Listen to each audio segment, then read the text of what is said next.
Namaste, hello, bonjour, sao bona, everyone. What these greetings around the world have in common is the warmth and intent they convey.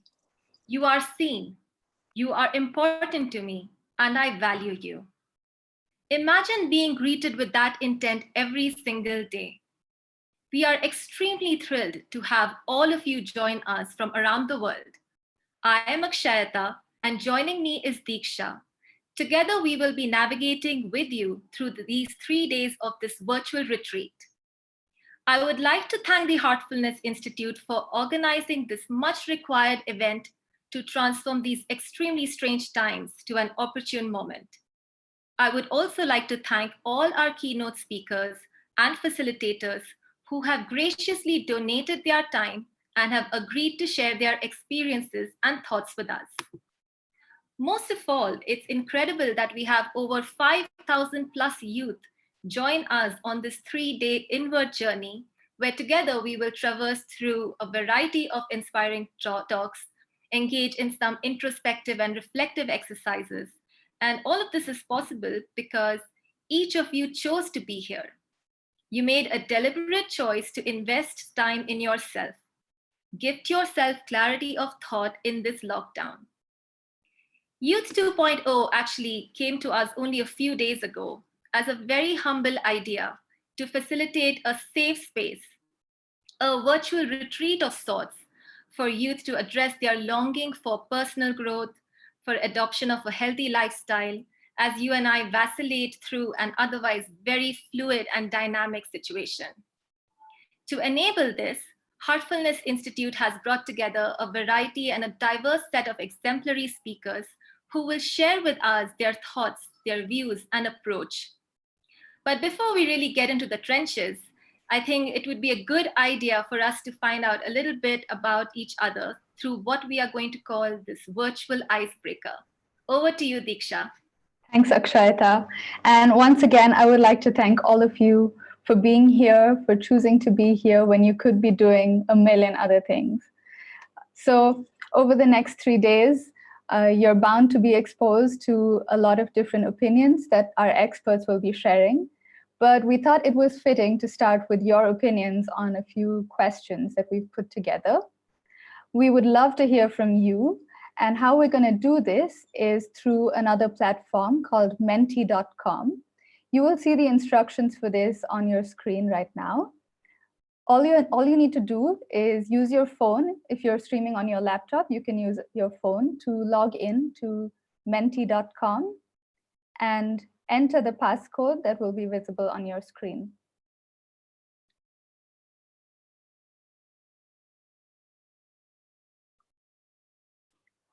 There are a few questions that we've put together.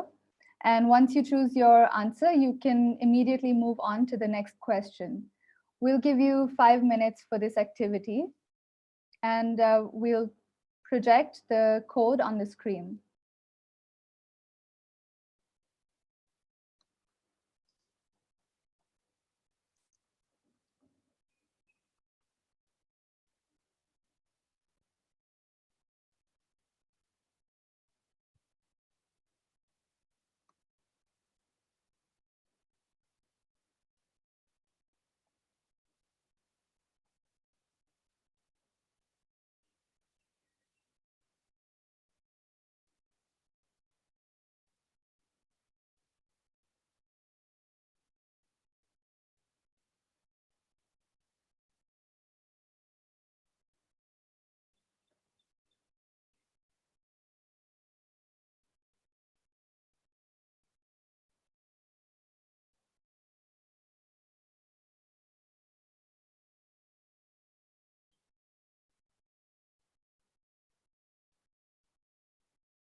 You have 3 more minutes. I hope all of you have been able to log in on Menti using the code 109719.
All right, so let's start going through some of the responses that are coming in. It seems like most people don't like pineapple on their pizza. I guess we have a lot of Italians also logging in, so they probably fill in this category. Let's look at the next question.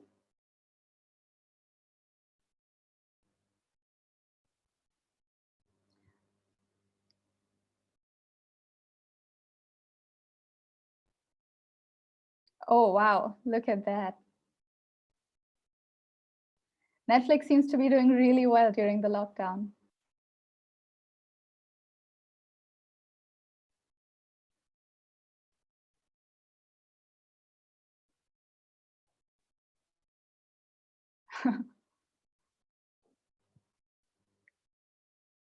All right, moving on.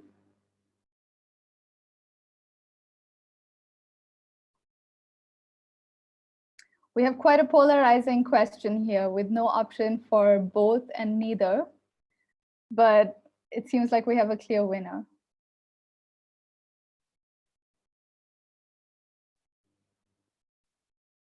We have a few more polarizing questions coming up.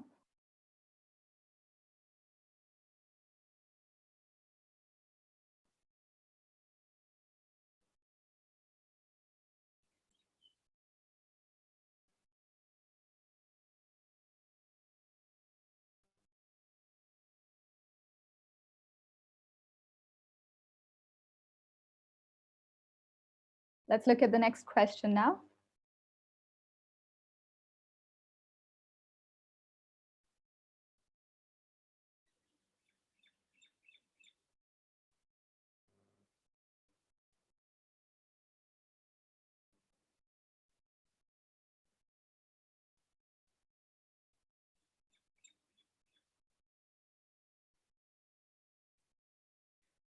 Wow.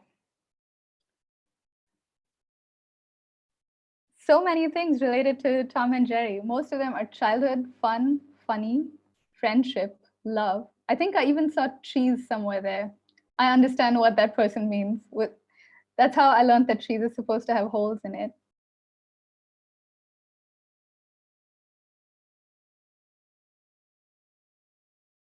We've taken people back to a very nostalgic time. And it also seems like we have so many 90s kids tuning in because they at least know what Tom and Jerry is.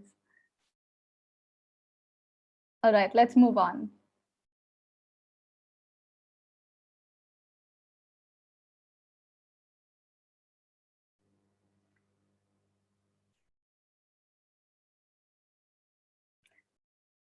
Oh, look at that. It started off with books leading, but then we got more movies fans in. I can't believe that the movies actually won. Diksha, I thought we'd be united on this one. Yeah. The other side.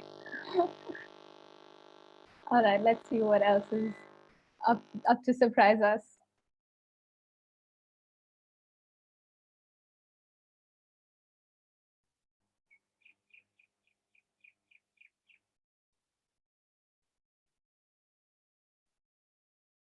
This one should be interesting. Which city are people tuning in from?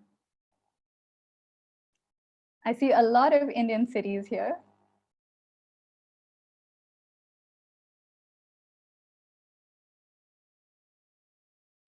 Well, it is the afternoon, Diksha. Yeah, our timing is a little biased towards the Indian population. But it's not just the big cities. That's good to know. We have people from all over the country. Yes. Wow. All right. Let's move to the next question now. This is our favorite topic when we don't know what else to talk about. So this is good practice for small talk that you would normally do at a retreat or a conference, but this way you get to put it into a word cloud, and you don't have to have the same conversation 10 times a day.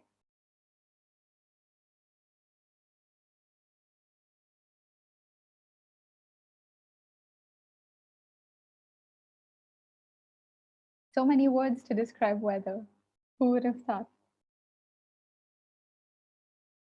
Someone says normal. The weather's normal. That's cool. All right, let's move ahead.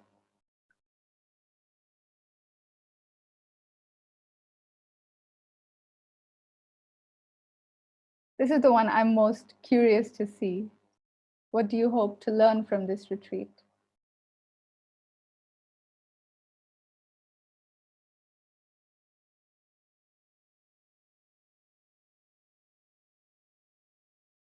I don't know.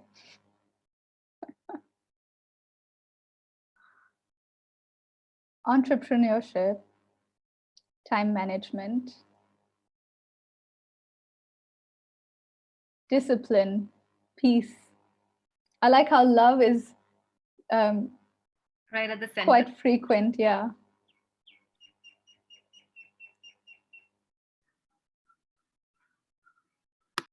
Wow. We have so many different responses to this question.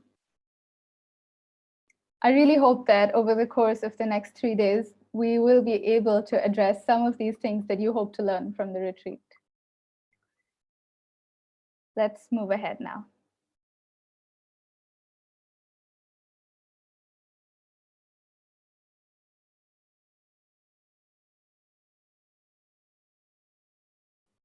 Up next, we have another interesting question, actually.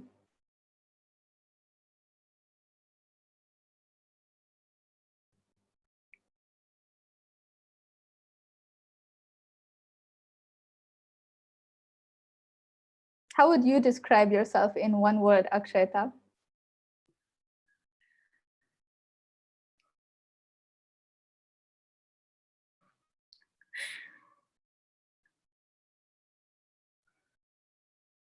How about you, Diksha?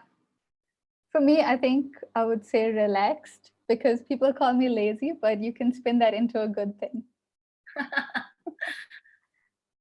Oh, I love this. I mean, there's lazy, there's cool, there's confused. Uh, Unique is quite a frequent word. That's really cool.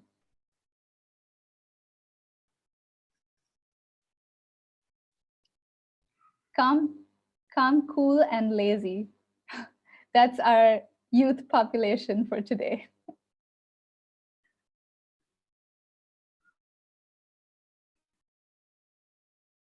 This has been really interesting. I do feel like it worked as an icebreaker because we got to know who we're talking to. They can see our faces, and now it's really nice to know what you, all the people who are tuning in, what you think of yourself and what you hope to learn, and of course a bunch of other polarizing questions just to get used to contradictory opinions and the fact that other people may not agree with you on something.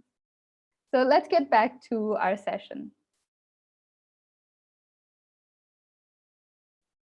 We will go through a few guidelines for the session.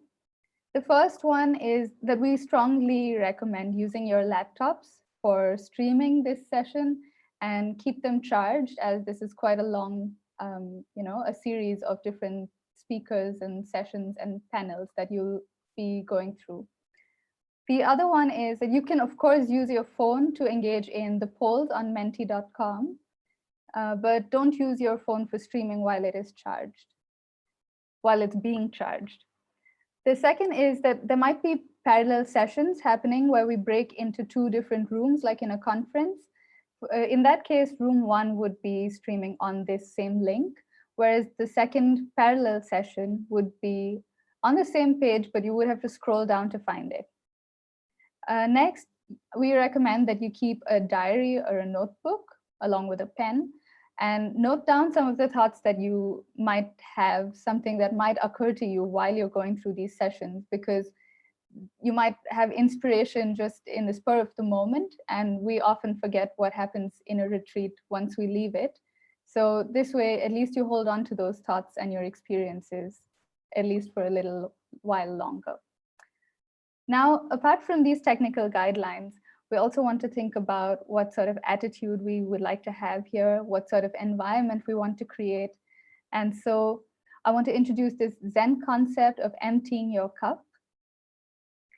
In this concept, as you would imagine, when a cup is full, you can't really add more to it. So even though your prior knowledge will, of course, help you to take the most out of these sessions, we also encourage you to be willing to empty your cup so that you can accept and welcome new opinions, form new opinions during these sessions, and come out a different person. Secondly, there's also this parable of the blind man and the elephant. You may have come across it before.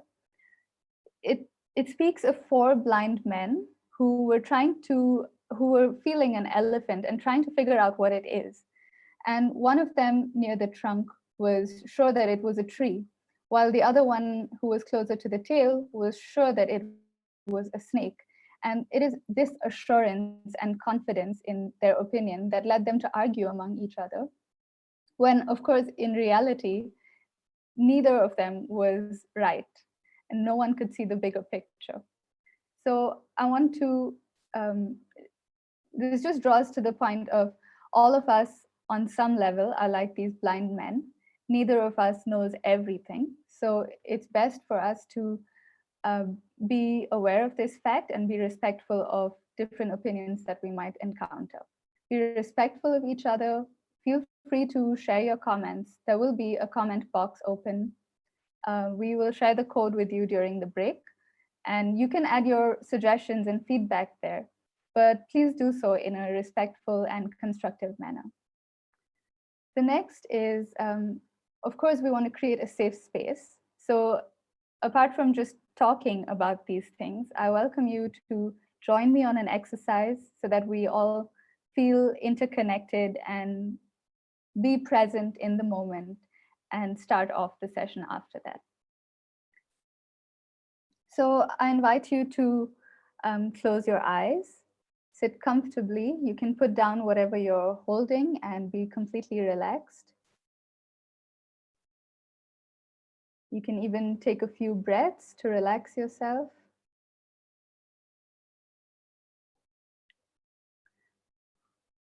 Bring your attention to the here and now.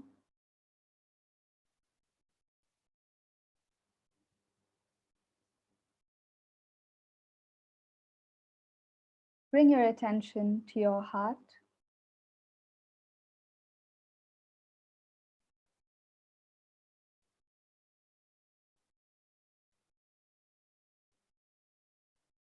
Feel the warmth of love and light in your heart.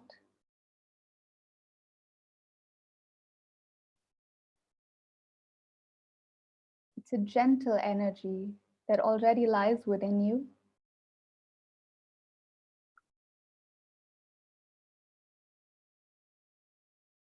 Feel it opening up to what you might receive here.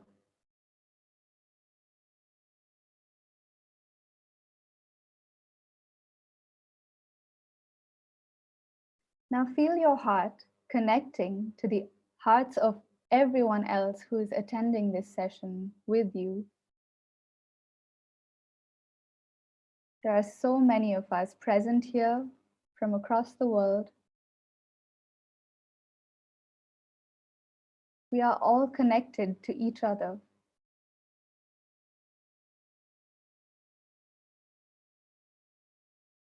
Feel how all the hearts are beating with the same love and light.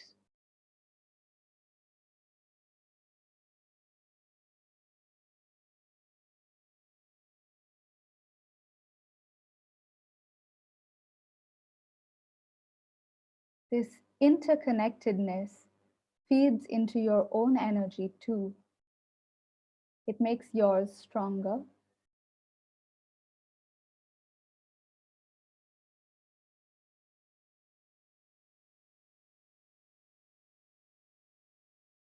Enjoy this feeling.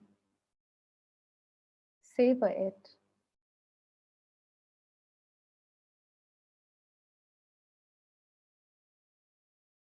Try to hold on to this feeling even as you open your eyes.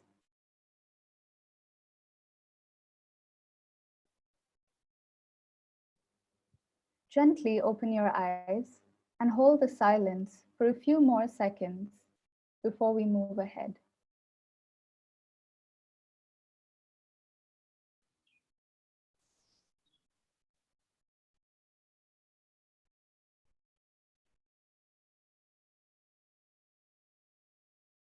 Thank you, Diksha. After that beautiful exercise, we are ready to begin with the agenda for today. The Me Lab, our place for introspection, for inspiration, for reflection. Today is all about you.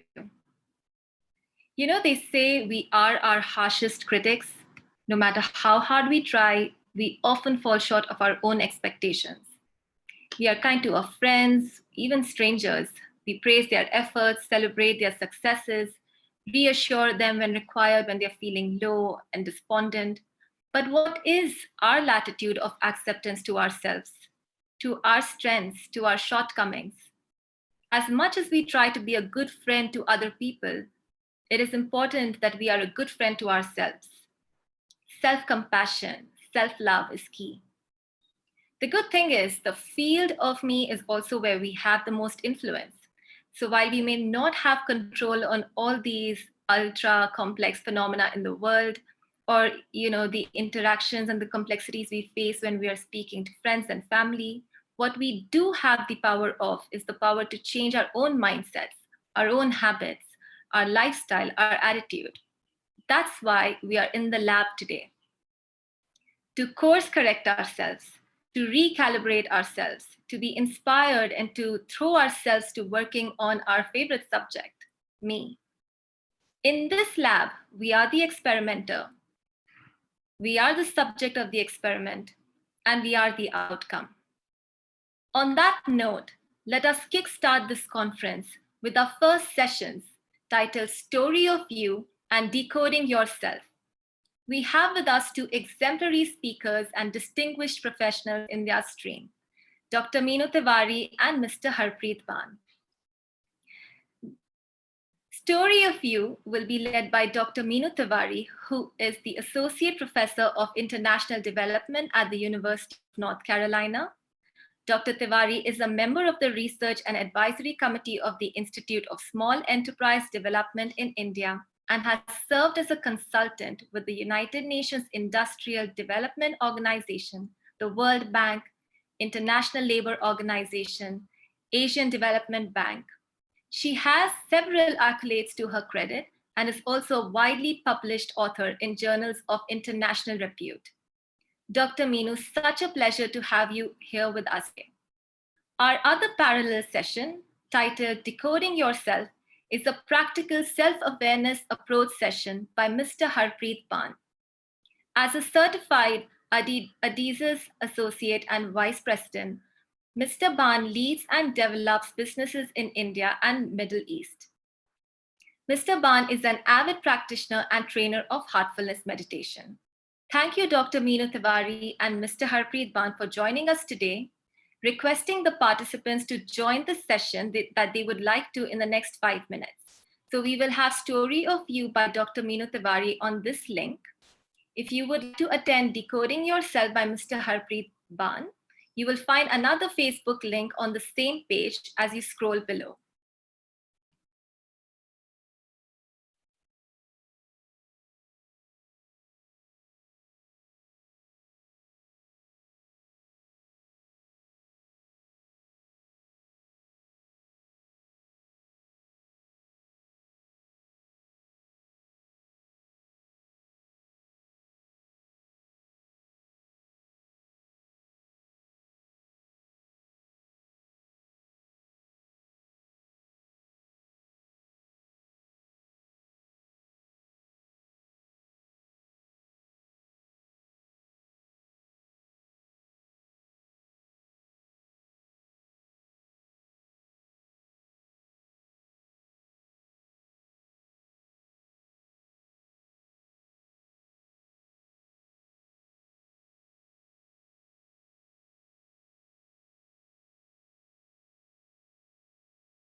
So we have a few queries coming in.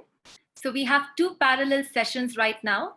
One is Story of You by Dr. Meenu Tiwari, which will be on this live link.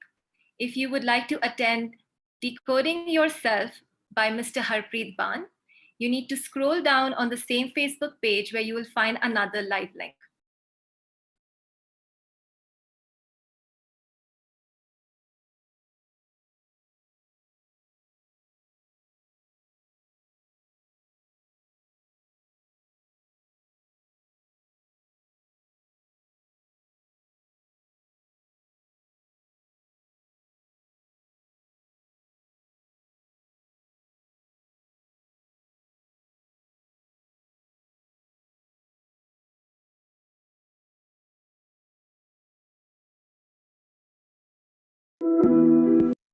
Hi, my name is Chiki Sarkar, and what youth means to me is tomorrow, the future, hopefulness, anything that's fresh, everything that's new, really all the good things. When you're young, you have a lot of energy, flexibility, and the power of choice. Use it wisely. When you have this fountain inside you, don't walk around with an empty bucket.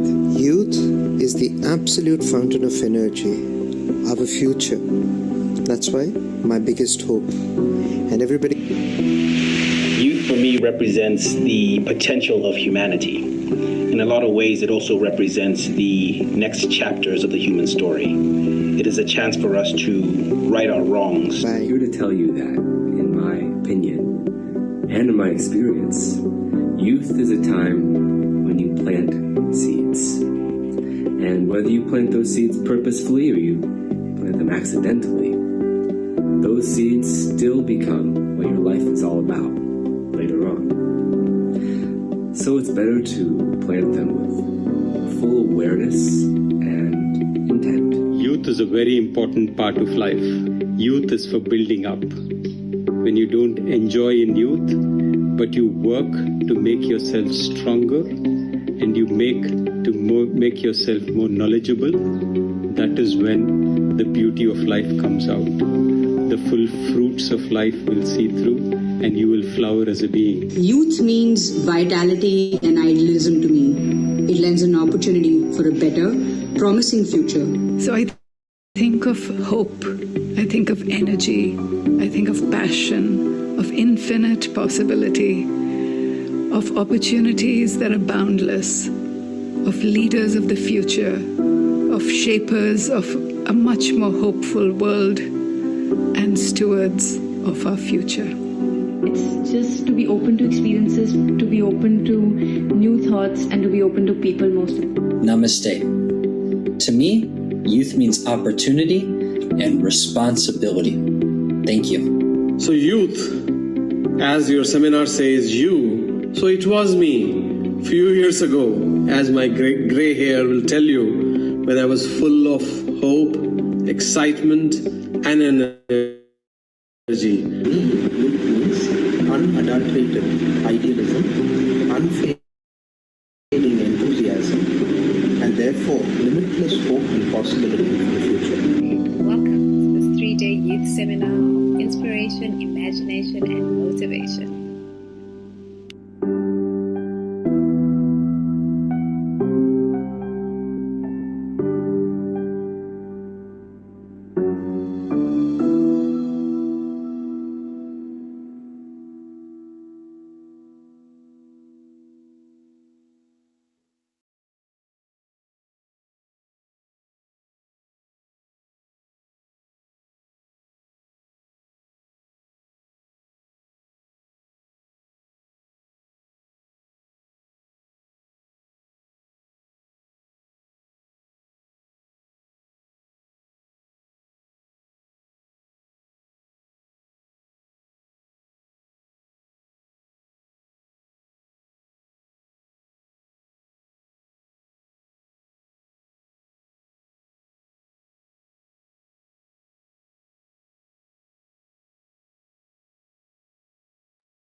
We now have Dr. Meenu Tiwari here with us for Story of You.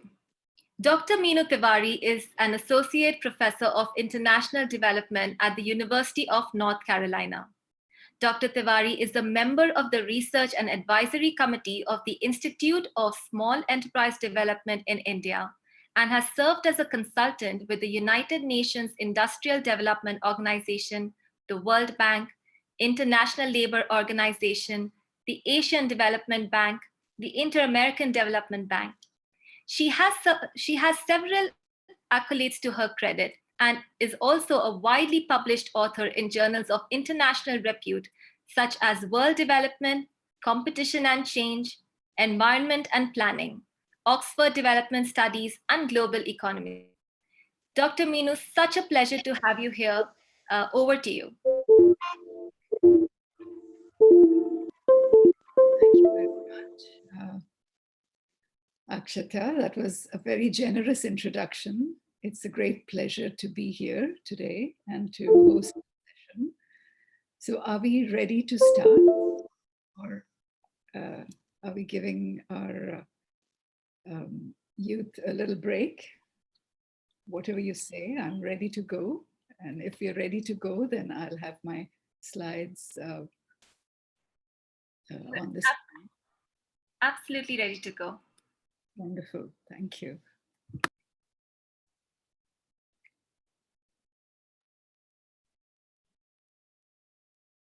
Thank you so much. So hello everyone, and a very warm welcome to each one of you. You've had a little fun moment there, and it was really interesting to hear some of the answers, see some of the answers that you put up. It's a way to get to know each other.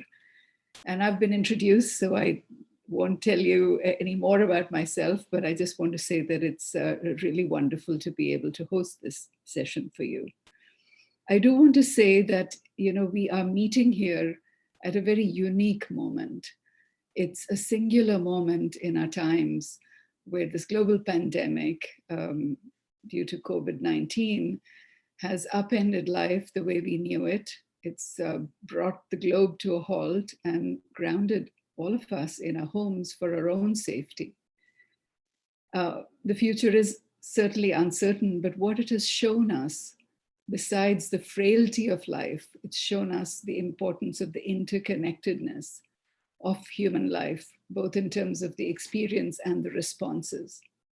So at times like this, when impacts no borders, no races, no religions, everybody is in this together, the uncertainties and the ambiguity can, it's natural for that to lead to a bit of fear and anxiety and concerns about the future. A lot of you who may be graduating from school or from college may not find internships. Some of the internships are no longer here because firms are closed. And there are many changes, and we also worry about the well-being of friends and family who are scattered around the world. That said, there couldn't be a better moment or a more opportune moment for us to come together, look ahead, and look deeply within as well, to build and cultivate strengths and new capabilities that'll allow us to bounce back stronger and more resilient when this is over. So that is the goal of these 3 days here. And we will have a lot of different ways in which we can do that building up.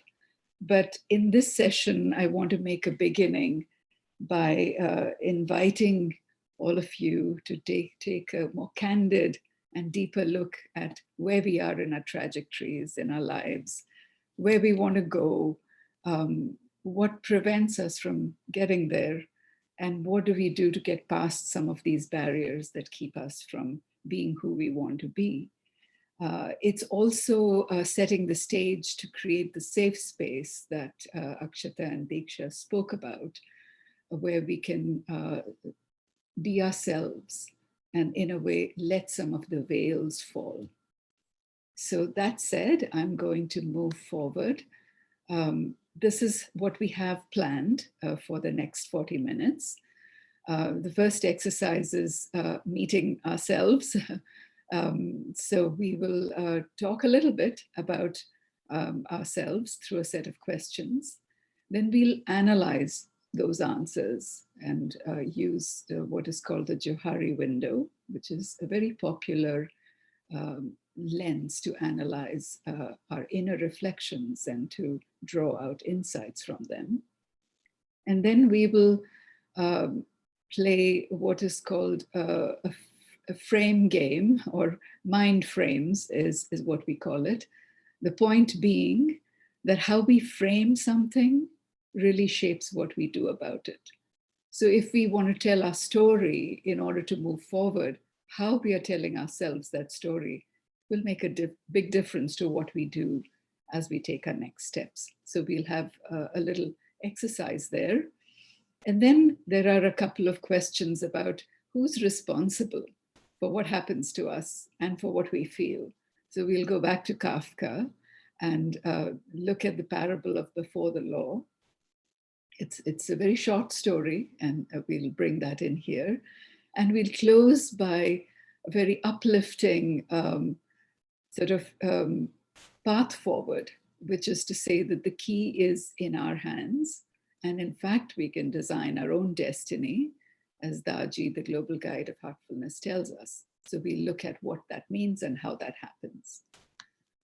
So given that this is something that I've spoken about already, so I'm going to move forward and take a moment. Oops, sorry. Just trying to move it forward. Yes, here you go. So we've practiced this already in the plenary, where we looked within. And since we can't see each other and we can't shake hands or even do anything else, let's connect with the hearts again. And we won't take very long, but this is just a way to center ourselves. So just sit with your eyes closed for a few moments and connect back to that space of love and light in your heart that Deeksha spoke about. Allow that feeling of warmth to rise up and to be experienced, and radiate that out to everyone around you, everyone on this call, all of us. And in fact, radiate it out beyond all of us to others in the world that would be touched or benefited by this warmth that we send out. And let's make the thought that these minutes that we spend here together are to our highest good and benefit all of us. And that we go into these sessions with an open heart, with an open mind, and curiosity about what we can learn. And a willingness to kind of suspend judgment and put down our assumptions to find new ways of seeing and being. So with that, just be in touch with your heart once again, and then open your eyes and come back into the present moment.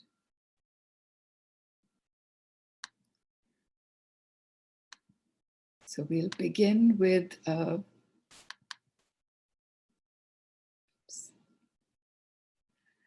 meeting ourselves, which is a set of questions that some of them you've already answered. So they may be redundant, but let's do them because there might be some on the call that joined later. And throughout this session, it'll be great to have your journals out, because before we do the menti.com sessions, we'll journal them for ourselves as a record that you can keep. So let's begin. So these questions will come up, and I'm going to request our team to help you get to the page where these questions can be entered on the screen. So this is just for us to know where we are at in terms of our ages. So the code is 688167.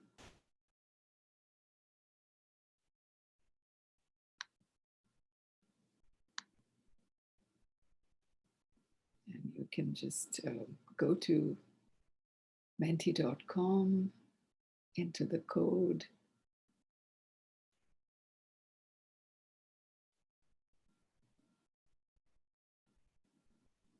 and answer the 3 questions. There'll be a bank of questions, but I'd like you to address the first 3 first, and then we'll come back to the others.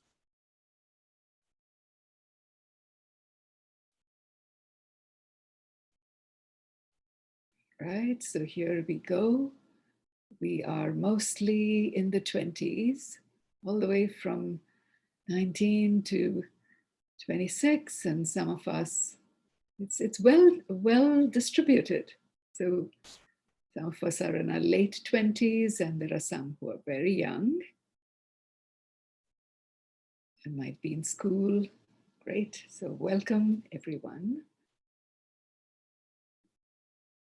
We go to our next question.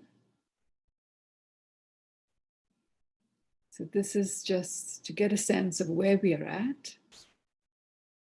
And a good number of us are in college. Many are working,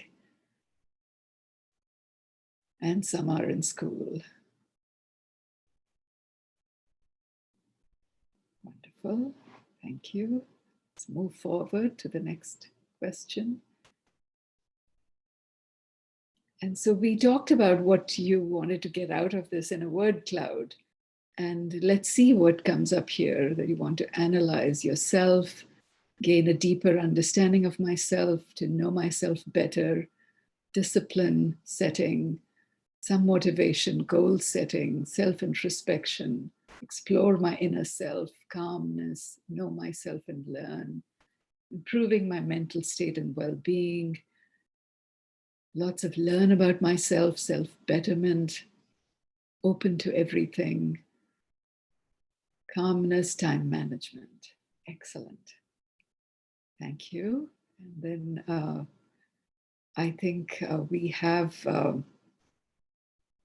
exhausted those questions for now. We'll come back to a second set of questions just momentarily. So this was a way for us to get to know each other. And now I'd like us to get ready to go a little deeper. That is to begin to, look within. So here the journal will be very, very helpful. And what I want us to do is to first answer these questions that are now going to follow in your journals. And then at the end of that session, we'll go back to menti.com and put them in. So I'll come up with, we'll talk about the first question. And the first question is about how you think of yourself and how you think the world sees you. So if, I was to describe myself, let's say I would say I'm open-minded, empathetic, curious, those kinds of things come up. And what are some of the words, 3 or 4, that best describe you?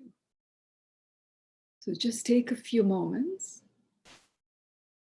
and look within and write them down in your journal.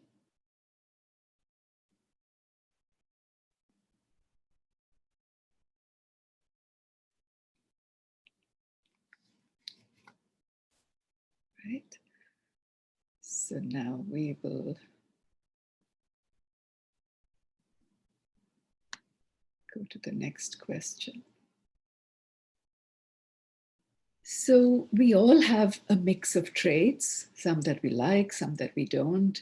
So what is one trait that you're not too happy about, that you would really like to let go of? So just one trait. So for myself, if I were to share what trait I would like to let go of, I would say shyness in some senses, or being reserved. So what comes to mind? Write it down for yourself.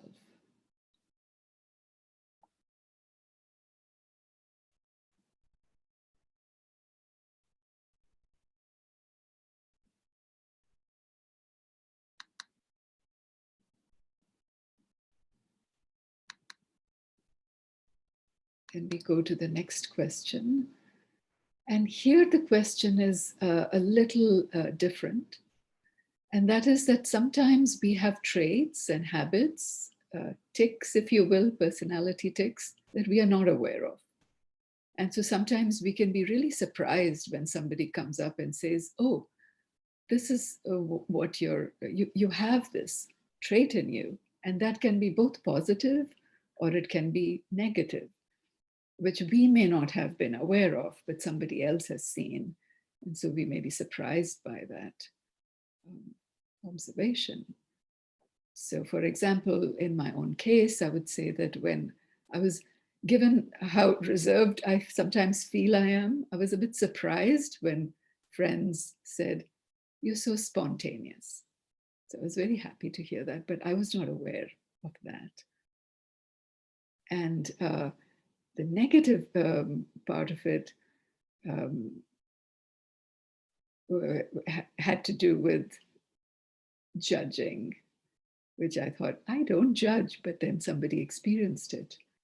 So this is a path to self-awareness, which is really, really important, where we get feedback from others. And rather than shutting that down, how can we use it? So here again, take a moment and write down, if such a thing happened to you, what was it that was pointed out to you that you were not aware of as having traits in you, negative or positive? And there is no judgment here. We are all in this together. So just feel safe in taking a look and writing down in your journal.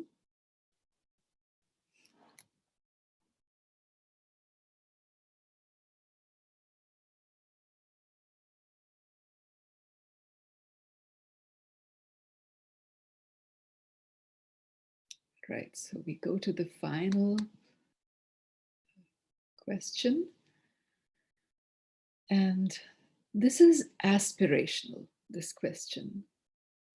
This is about what is that one quality? There could be many, but we'll just talk about one quality or trait that you'd really like to cultivate in yourself, that you aspire towards.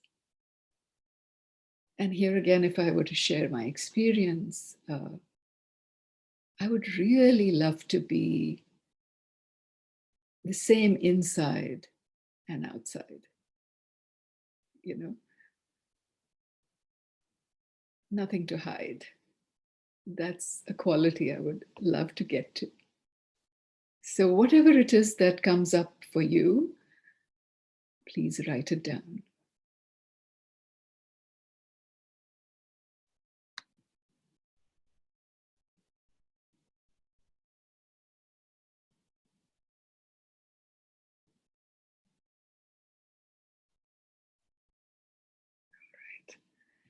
Now, let's move forward. And before we go here to mapping what we have just written to this tool that we have, let's go to menti.com and put down what we've just written in our journals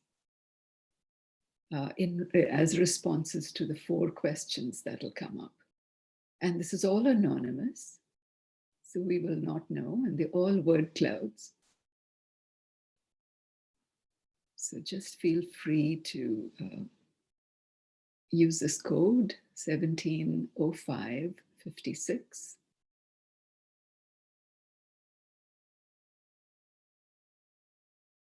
And answer all of the 4 questions. And when you're ready, we'll look at some of the answers.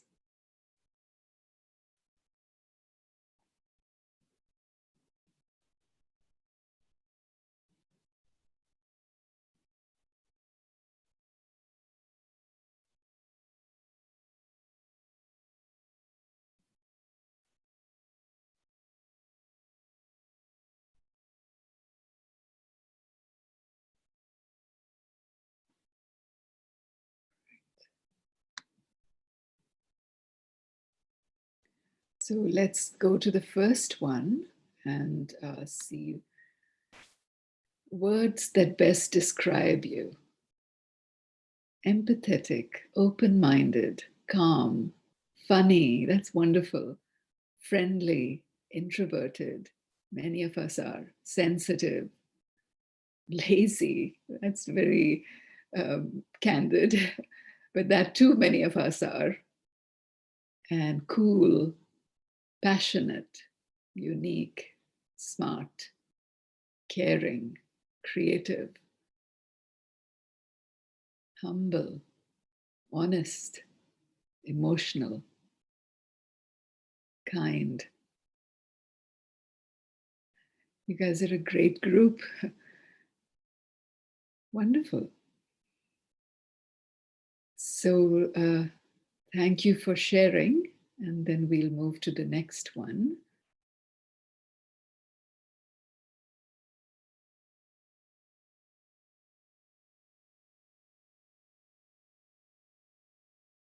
Right, exactly. Anger, laziness, shyness, overthinking, procrastination, so true. Fear, ego, confused, impatient, jealousy, being judgmental, overthinking. It's so interesting, isn't it, that anger is showing up over and over and over again for all of us in And none of us have not experienced it. And later on, over the next 3 days, you will probably hear more about how anger, like love, is something that is innate. And it's what we do with it that matters rather than trying to shut it down. Very good. So this is a trait that we want to let go of: procrastination, overthinking, anger, laziness, fear. Now let's go to the third one: traits that you've been surprised by when somebody else saw something in you that you were not aware of. Wise, pressed, arrogance, leadership qualities, selfish, egotistic, sensitive, cool, talented, wonderful, hardworking, having an attitude,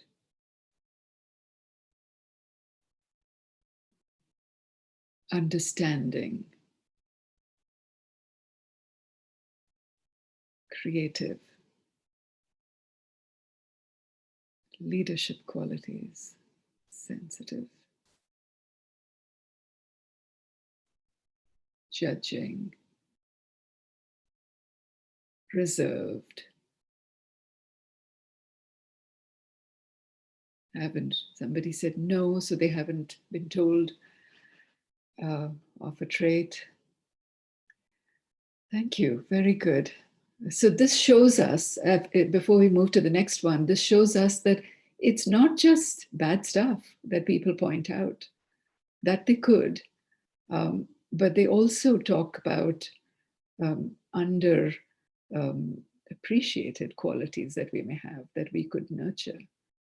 And when somebody reflects back a trait that is not so great, like anger, for example, or arrogance, that too is something that can help us disrupt the story we tell ourselves often about how we are, and actually do some real work. So this is very productive. So let's go to the last question. A trait that you'd like to inculcate and develop.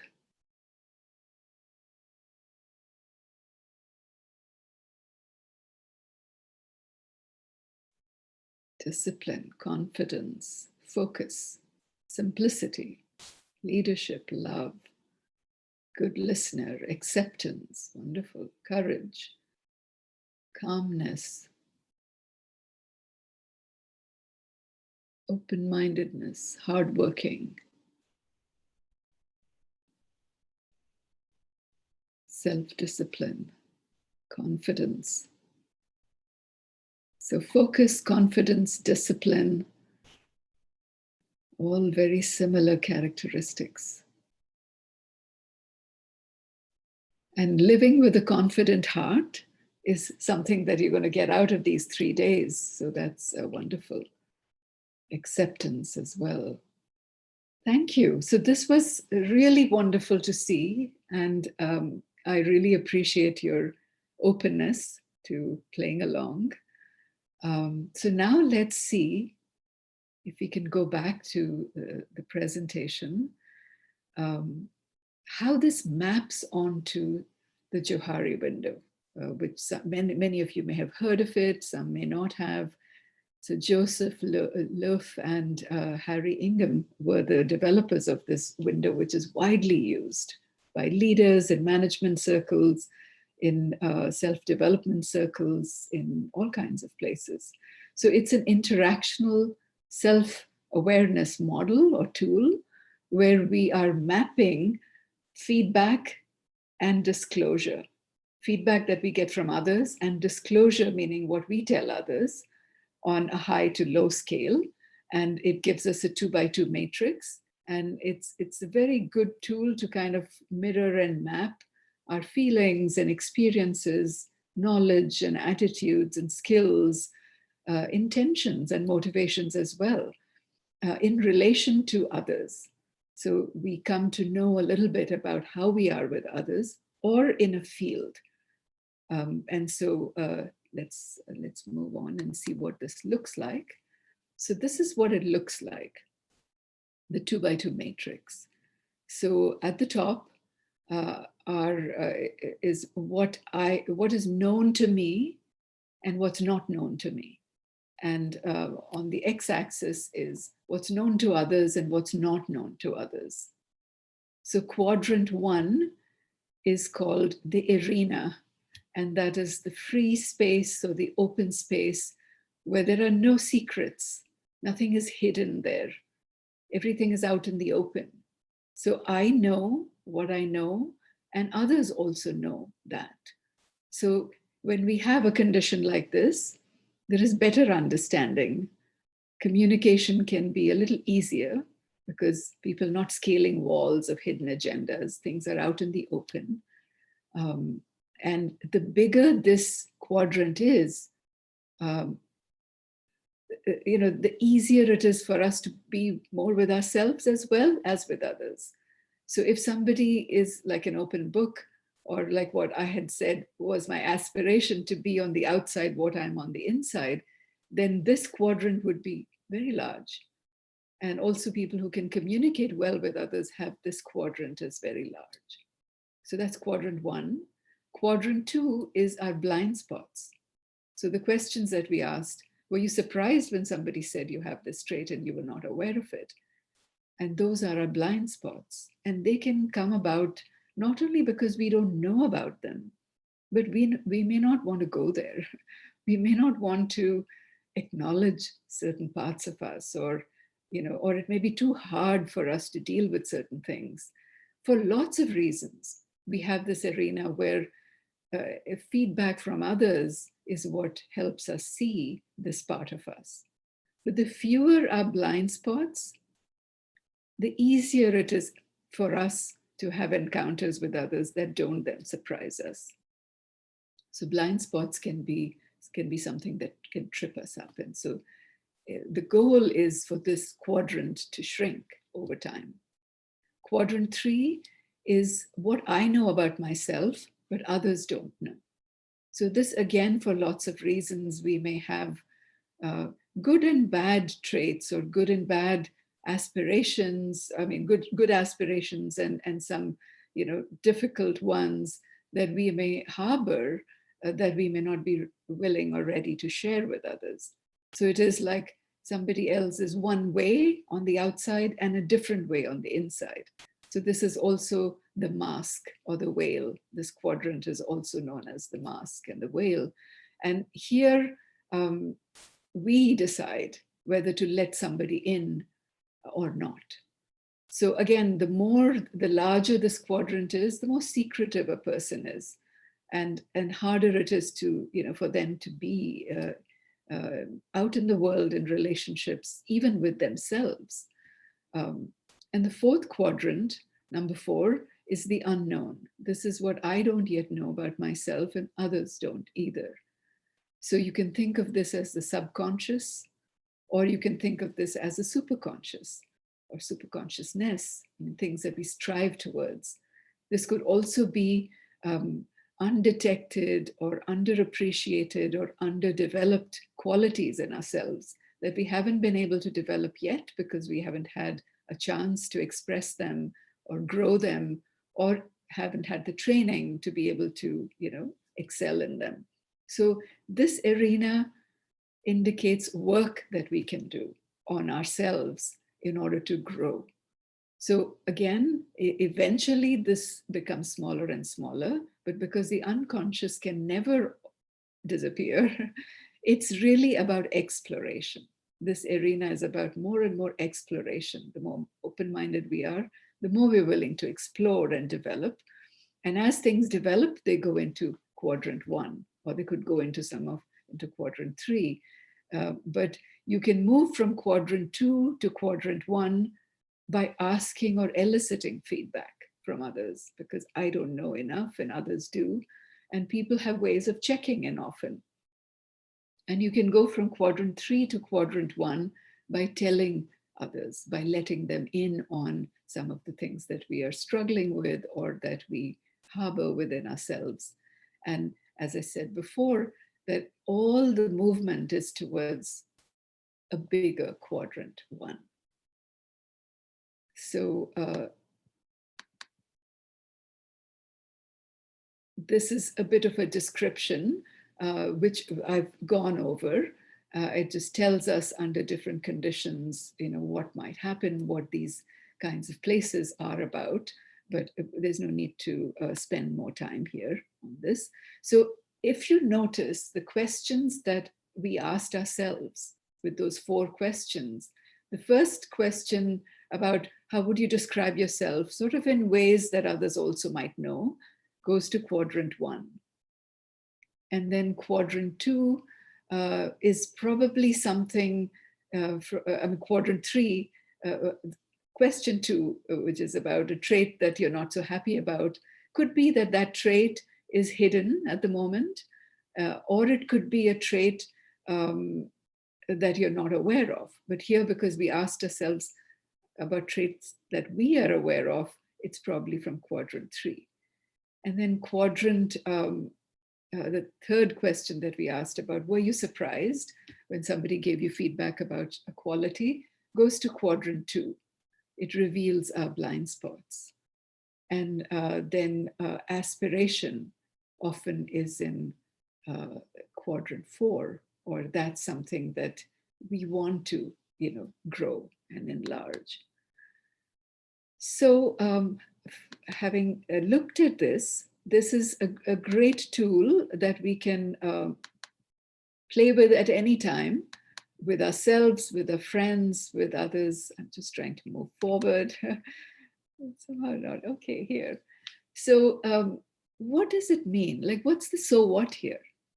Okay, this tells me something, but so what? What is the point? And the point is what, as we've just said, is that change in any one quadrant involves change in all others. Something shrinks, something grows, so that there is an interconnectedness that we are cultivating as we study this kind of thing. But in order to move towards more openness, there has to be a willingness to change, that we have to want to know more about ourselves that is hidden and so forth. And, change is not easy. Change is definitely not easy because we have our comfort zones, which we don't want to often leave. That's why so much is hidden in us. So in any case, change-oriented evolutionary practices, such as what you learn here over the next 3 days of meditation, of reflection, of cleaning, and of really being in touch with our own hearts, can lead us to a bigger quadrant 1, a more open space, where we are inside what we are outside. We are settled in our own awareness. So as I say, the next point is that at the peak, this is really about self-awareness. And the greater we are, the more we are settled in our own skin, comfortable in our own skin, the more likely we are going to be the same on the inside as the outside. And the more likely it is that quadrant 1 will be large. So this can be a little bit of a roadmap to changing our own inner spaces. So we will move forward from here. So here here's one last question. So this is a picture here of a tree. I want you to reflect on it a little bit. And what do you see here? And then you can go to menti.com and answer the questions.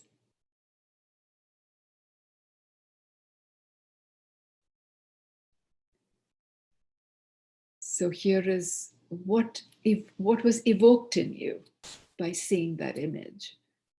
And there is no right or wrong answer at all. It's just accessing what I immediately experienced. So the number is 762788. And it would be good to kind of stay with that first thought that came to you. when you looked at that image. And select the options that best describe it.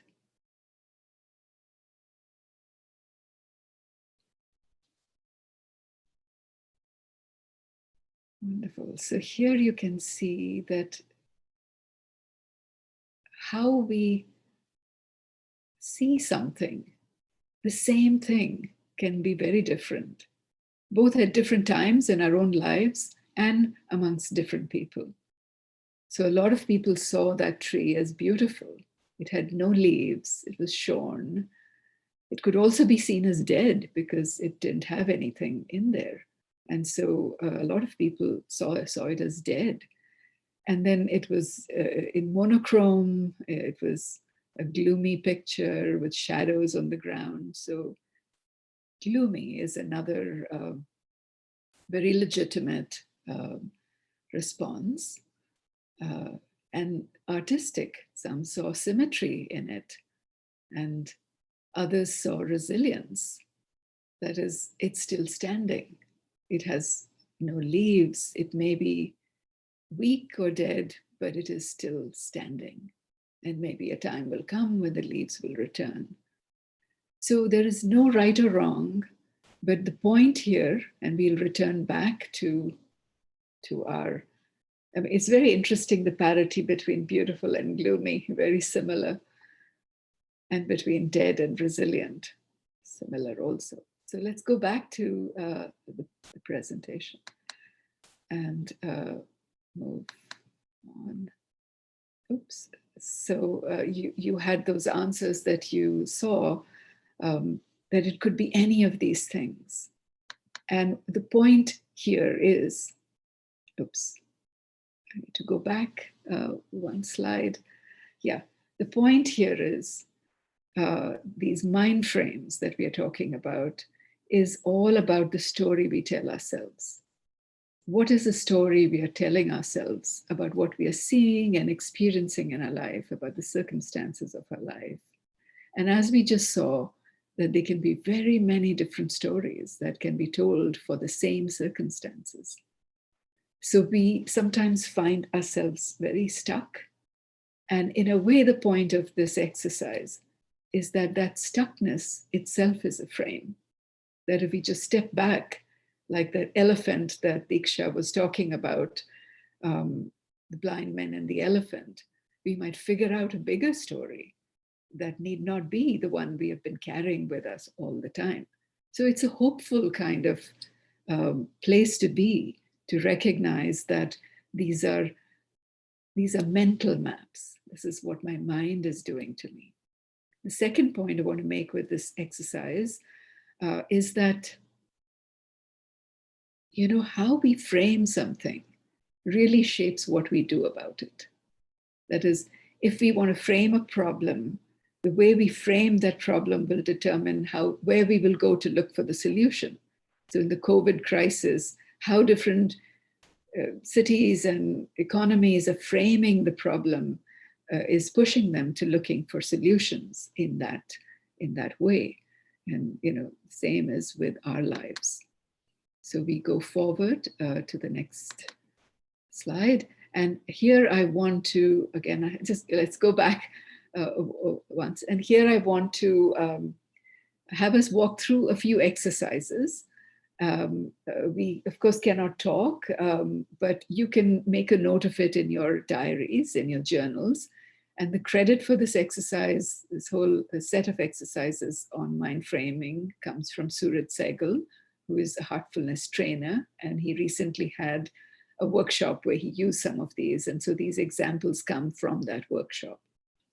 So they all apply to everyday stuff that happens in our life. So here is one. I'm really tired.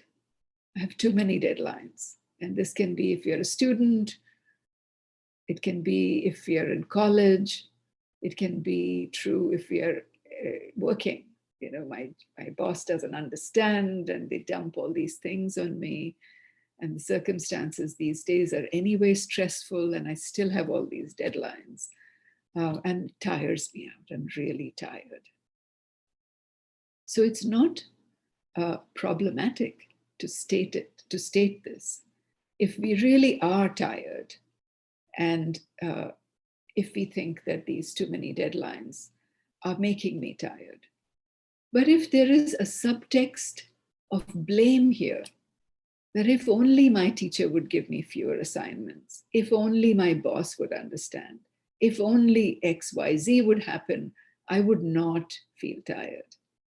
That then becomes a problem, because we're giving the leash, or we're giving control of our feelings and what we're experiencing to somebody else.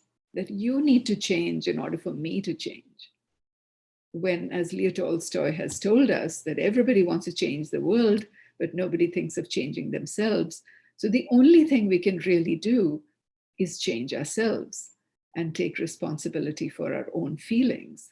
And for that, we'll need to reframe. We'll need to learn to work with our mind and tell our mind, okay, you're playing a trick on me. I'm not going to other this thing. I'm going to take charge. So just take a moment and see if you can take a shot at how you would rewrite this in a way that is not blaming anybody for this feeling that we have of tiredness. And that one, and if we were to emphasize and focus the positive outcome, or focus a positive outcome, how would we rewrite this?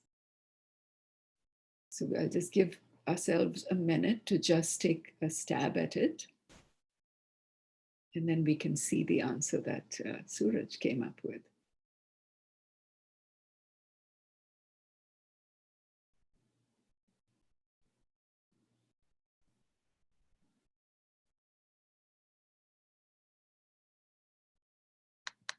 Right, so let's see what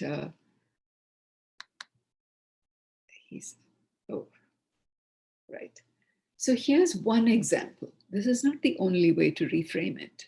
This is one example that instead of saying, oh, I'm so tired of so many deadlines, I can say that, okay, this gives me an opportunity to try to learn how to focus on what really matters to me and practice and learn how to prioritize things.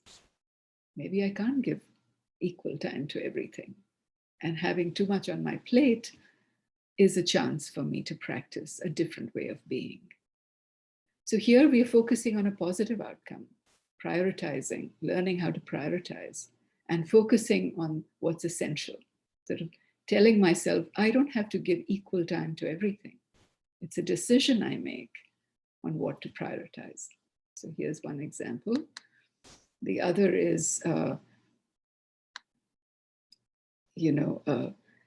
these days with COVID and the lockdown, so many graduations have been postponed or canceled.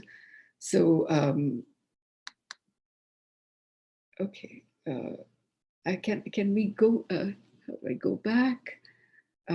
Just two more steps.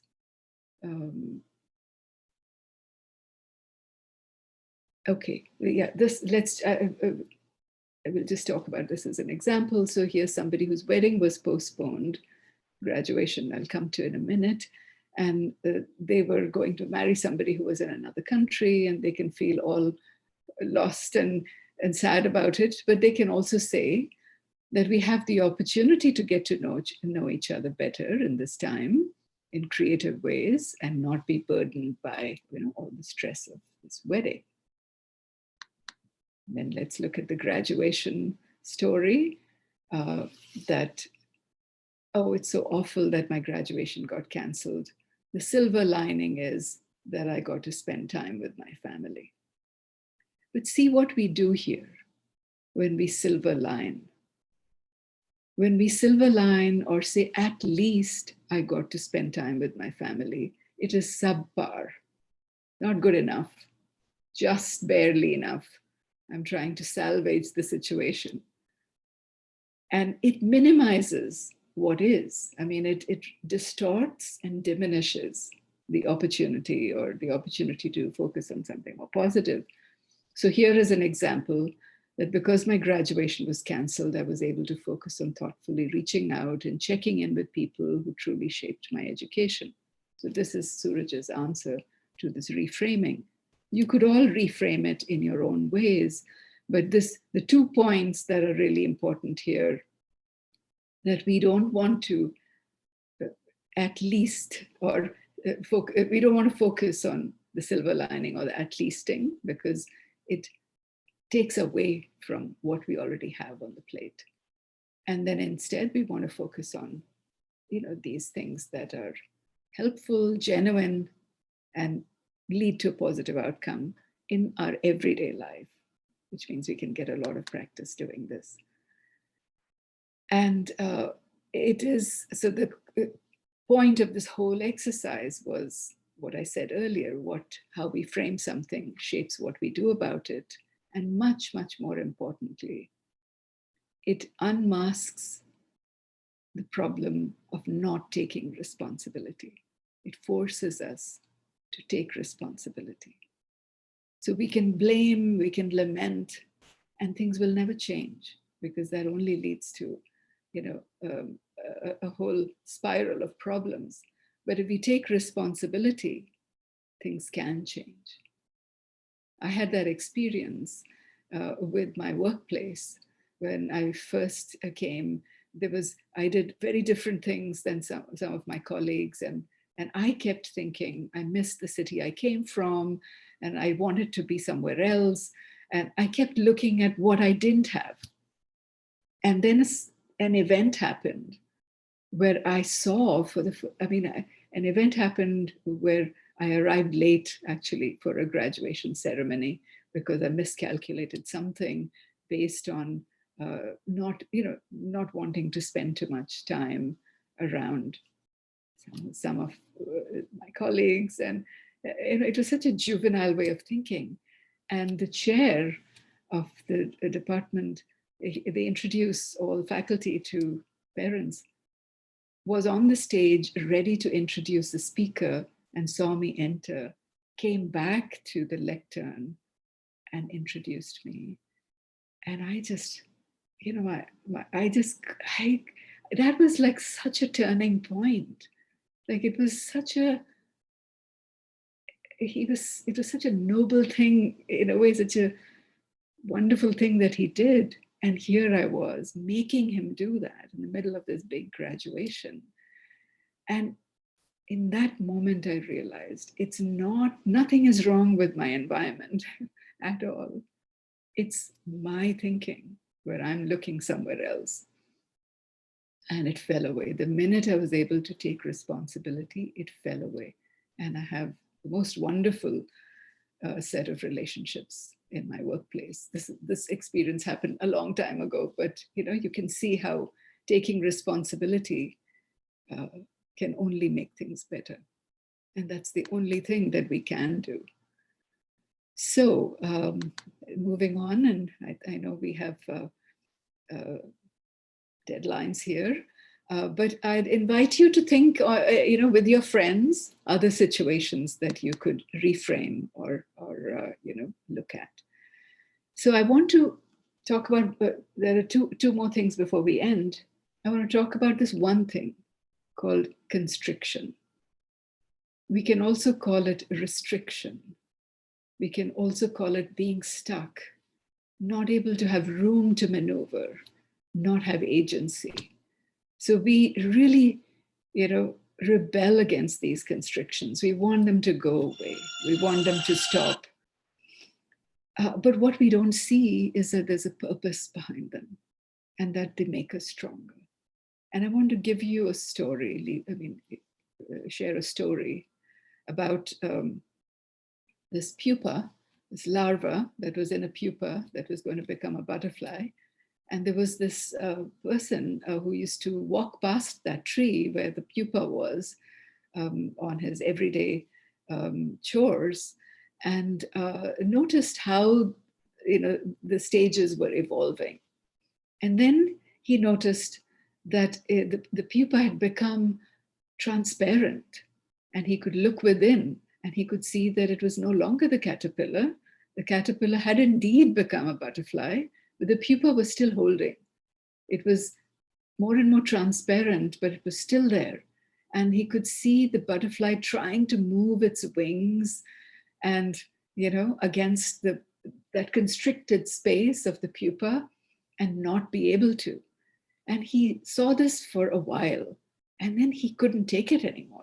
He said, this is so unfair. I mean, something's gone wrong with this pupa, and it should have opened up, and I need to rescue this butterfly.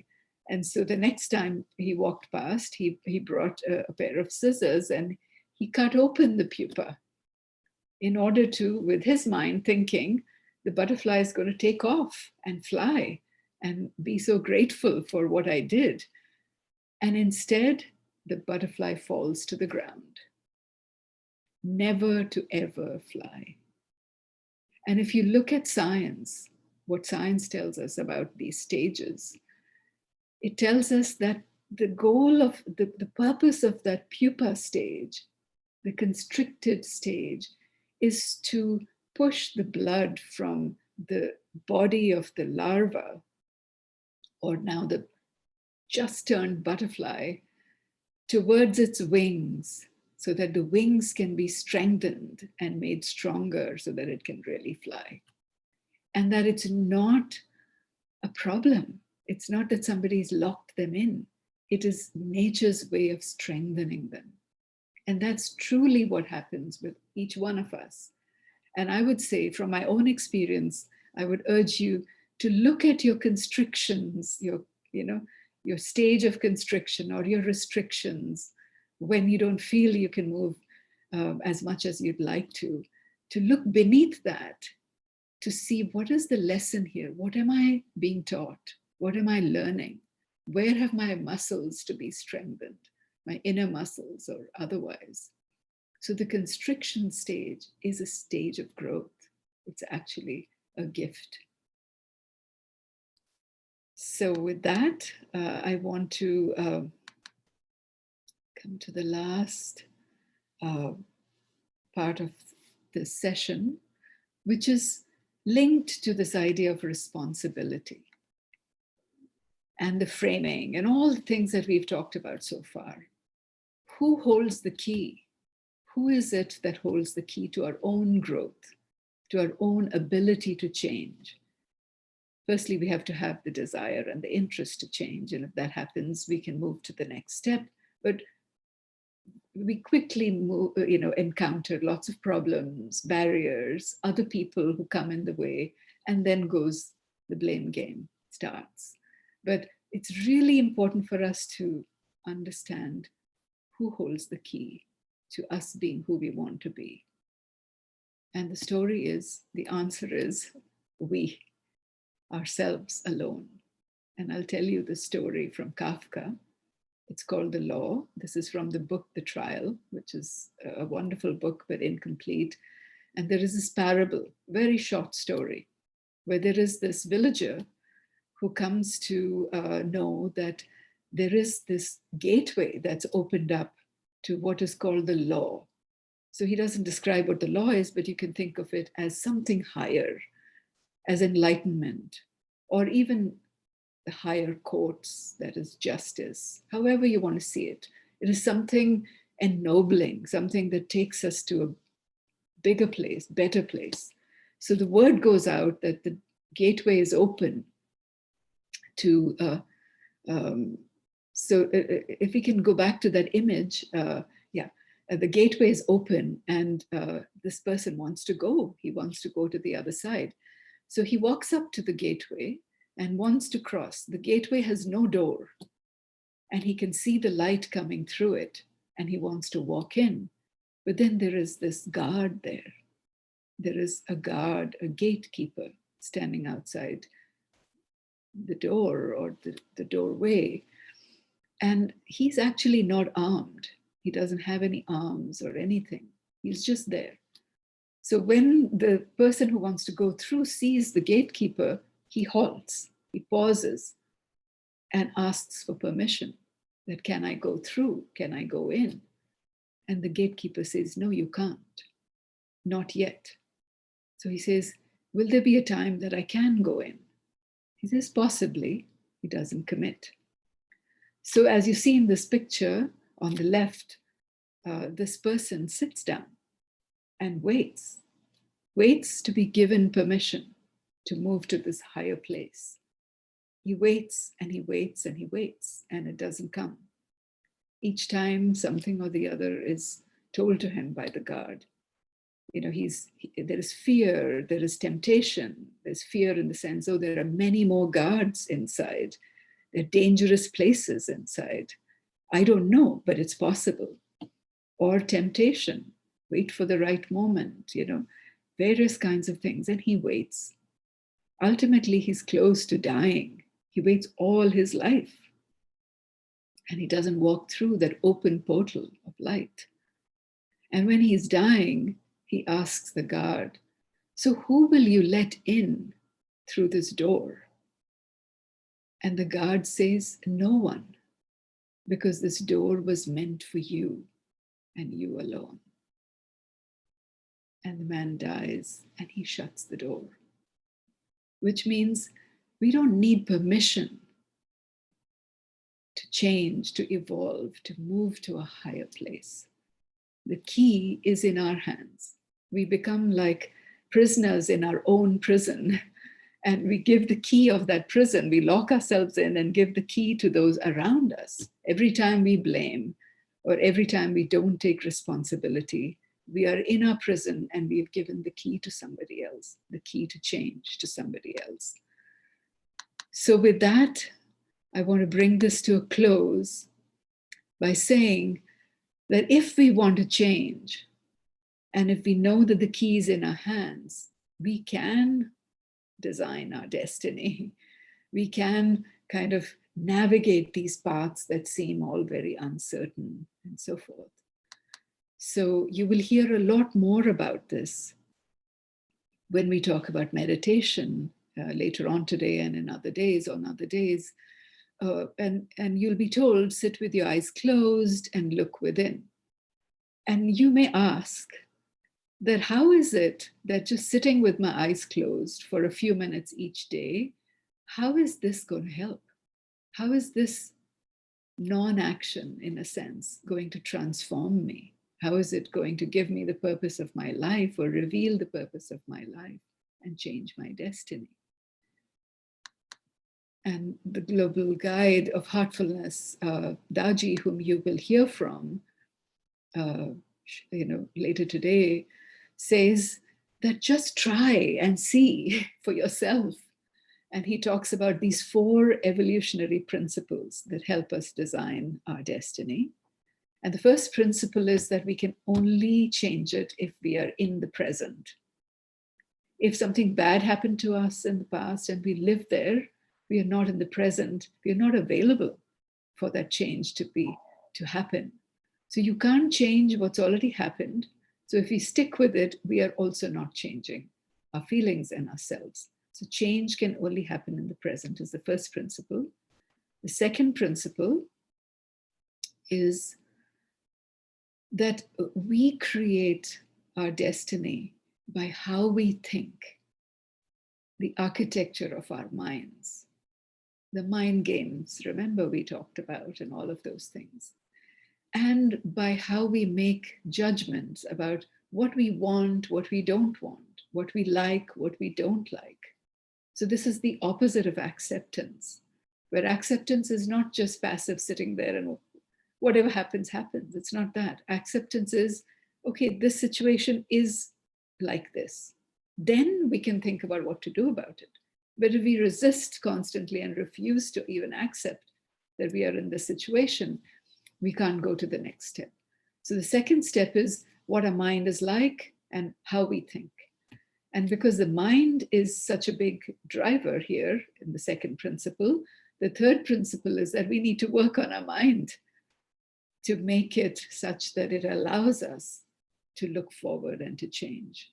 And for this, a meditative practice is the catalyst. That's the way things will happen.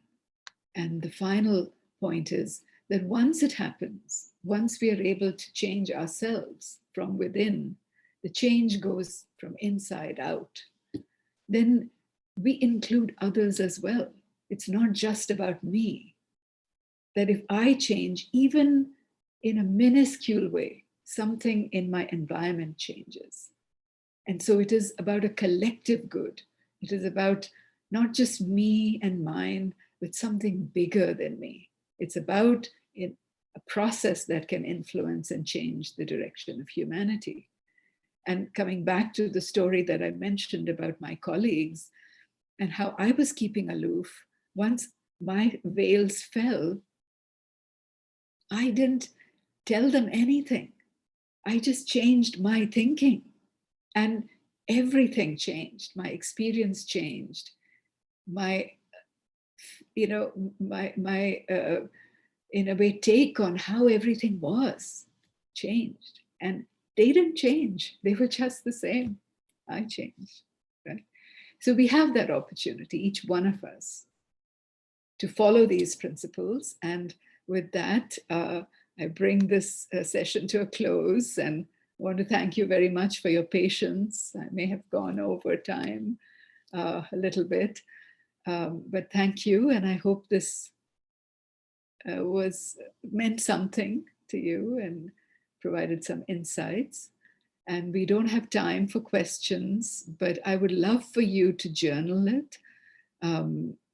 Put down an observation that you would have liked to share or a question, and we might be able to do a menti.com kind of space where you can put it in later on over the course of these 3 days, which we can reflect back to you. Thank you very much. Have a wonderful rest of your day. Thank you so much, Dr. Meenu, for perhaps the most befitting start to this virtual retreat. At least for me, it feels like the much required rendezvous amidst this lockdown. I think I particularly like the bit where you spoke of how we constantly look for changing our external circumstances, the boss, the sibling, the friend. In so many ways, we rob ourselves of the opportunity to make any change, to being responsible and accountable of owning our own happiness, our choices. So I'm sure all the participants logged in today who watched your wonderful session, we are probably moving into the next session a lot more comfortable in our own skin. And especially the bit where you so eloquently put, we hold the key to our destiny, to us being what we really want to be. So thank you so much, Dr. Meenu. It was a wonderful session. Most welcome, Akshita. Thank you for having me, for the opportunity. Take care, enjoy. I will log off now. Sure. Thank you. For all the participants logged in to this live video, we have a couple of videos to show you. This will sort of set context to the next few sessions. So can we have the video, please?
Whenever I meet really successful people, I often hear some version of the same message.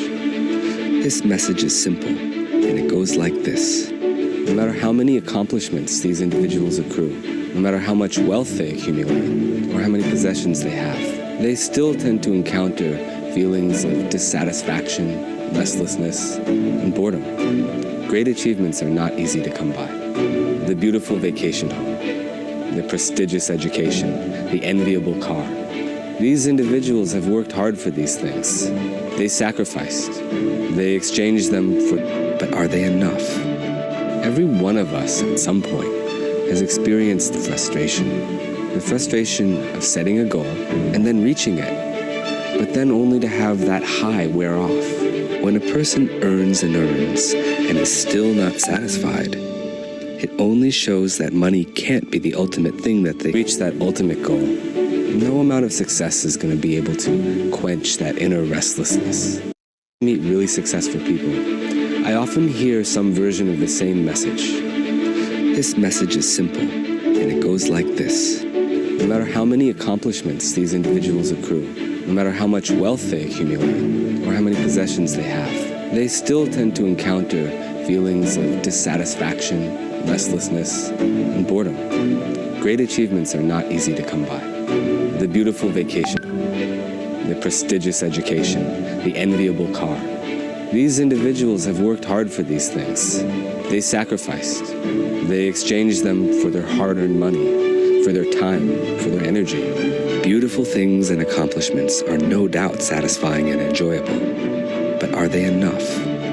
Every one of us at some point has experienced the frustration of setting a goal and then reaching it, but then only to have that high wear off.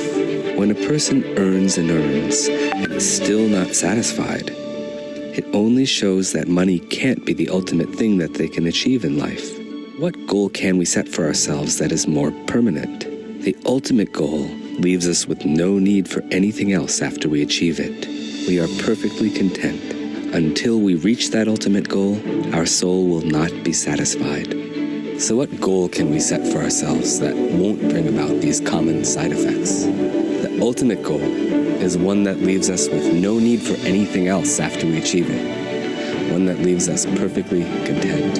Until we reach that ultimate goal, no amount of success is going to be able to quench that inner restlessness. No amount of money will calm an inner sense of poverty. No amount of material safety will quell an inner insecurity. Of course, having material success is great. But if you don't also have inner peace, then how are you going to enjoy that success? To find peace in the outer world, we must first find it within ourselves. The outer world is always in flux. There is only movement and change, and there's no certainty or settledness in movement and change. But the inner self operates in a different dimension. It is in the inner world that we can truly find the peace that we crave. We find these qualities in our hearts, and once we do, we can externalize them too. When we live with joy in our hearts, then we can bring that joy into every interaction.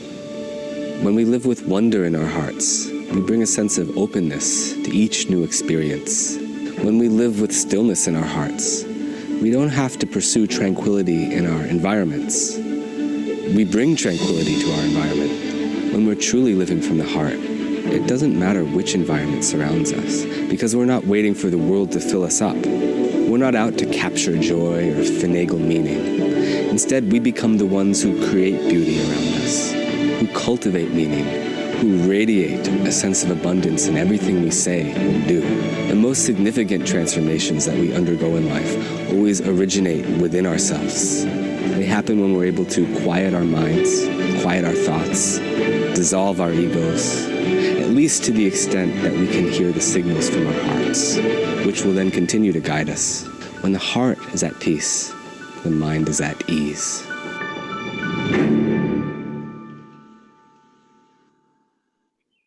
We hope you enjoyed that video. It is the trailer to what lies on the other side of the session. So before we get into the second part of this evening, we will take a short 15 break. We will reassemble at 4, but what you must do in the next 15 minutes is be sure to grab some coffee, have some chai, get yourself some water. What I would also request you to do is participate in this Silver Lining Challenge. This is a challenge, I believe, initiated by the Jay Shetty group. What you need to do is very simple. Post a video to your Instagram feed using the hashtag youth2 and hashtag Silver Lining Challenge. In this video, basically, you will share what, in your view, is the silver lining today. What is that ray of hope as we brave through this new normal? So make sure to post this video to Instagram with these two hashtags, and to hydrate yourself. Be here by 4 p.m. We have some chair yoga and much required stretches.